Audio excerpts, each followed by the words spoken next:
Entonces, por ejemplo, es muy interesante porque cuando uno les plantea el caso de Cuba, ellos dicen, no, pero el problema con Cuba es el bloqueo.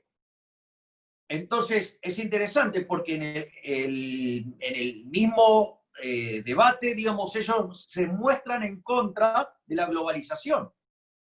Es decir, si justamente aquellos países que son más abiertos, digo, justamente están muy relacionados con los países más libres y justamente, digamos, son más ricos que los que están cerrados, entonces ahí, digamos, ustedes tienen un ejemplo de contradicción. Otro ejemplo también de contradicción flagrante, y esto sí está todavía muchísimo más en línea con lo que señaló Gloria, es que cuando ustedes le dicen, en el caso de Venezuela, dicen, no, acá no hubo socialismo real. Entonces la pregunta es, ¿por qué no hubo socialismo? Digo, ¿cuál es el motivo para justificar esto? Y dicen, bueno, y que en realidad siempre hubo propiedad privada.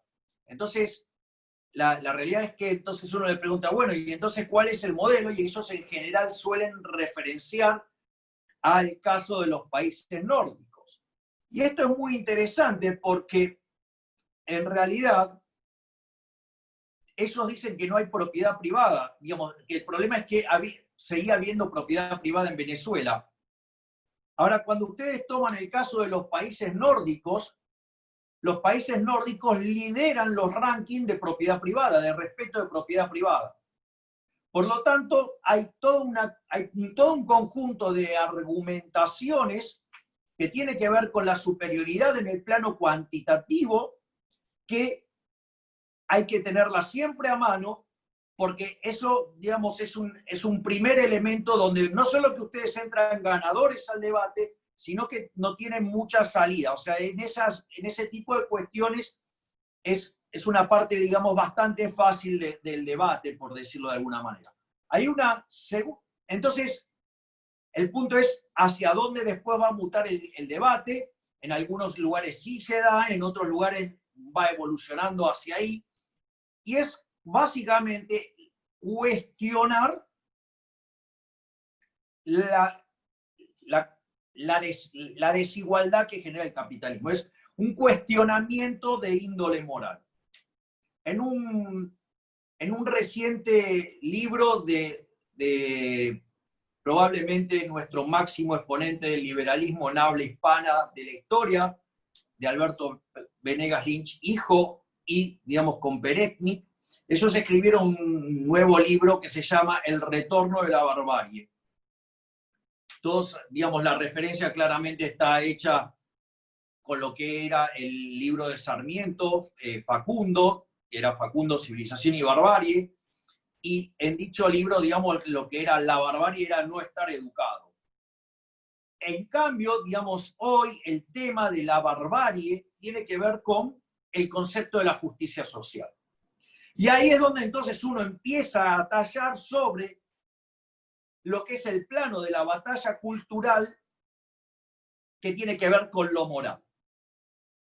Dado que ellos iniciaron antes la batalla cultural apalancándose sobre las ideas de Gramsci, a pesar de haber sido derrotados tremendamente en el plano cuantitativo, en el plano económico, se arrogaron una superioridad moral para criticar al capitalismo. De hecho, hay un libro brillante de Hayek, digamos, que recientemente volvió a republicar Editorial Unión, de Hayek, con 3 conferencias, que se llama Democracia, Justicia y Socialismo. Es interesante porque el tema de democracia plantea el problema vinculado a las democracias ilimitadas, llámese populismo. Lo que tiene que ver la parte de la justicia es el artículo famoso del atavismo de la justicia social, que en definitiva la justicia social es injusta. Y me parece muy interesante el tercero de los artículos o conferencias de ese libro, que es sobre el socialismo, donde Hayek señala que en general, uno siempre discutía con los socialistas en la cuestión cuantitativa, es lo que se denomina en el plano positivo.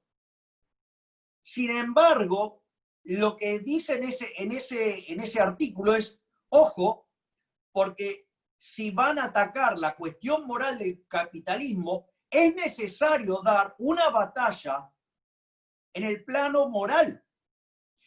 Y tener claro que también en el plano moral nosotros somos superiores. Y esto, ¿qué es lo que pasa? Cuando ustedes entran en esta discusión, el eje central es la distribución del ingreso. Es decir, el problema de la justicia social tiene que ver con el problema de la distribución del ingreso. Entonces, el primer punto para entrarle es, de vuelta, la cuestión cuantitativa.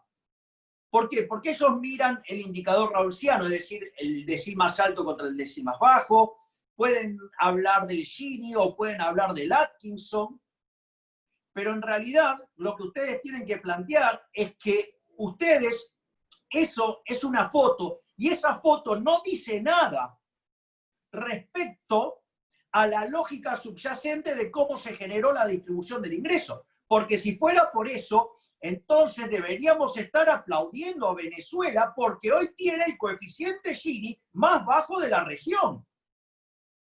¿Por qué? Porque están todos pobres. Entonces, lo que uno tiene que explicar es mostrarle que eso es una foto y que esa foto en sí mismo no dice nada. Si no se entiende el proceso que está atrás.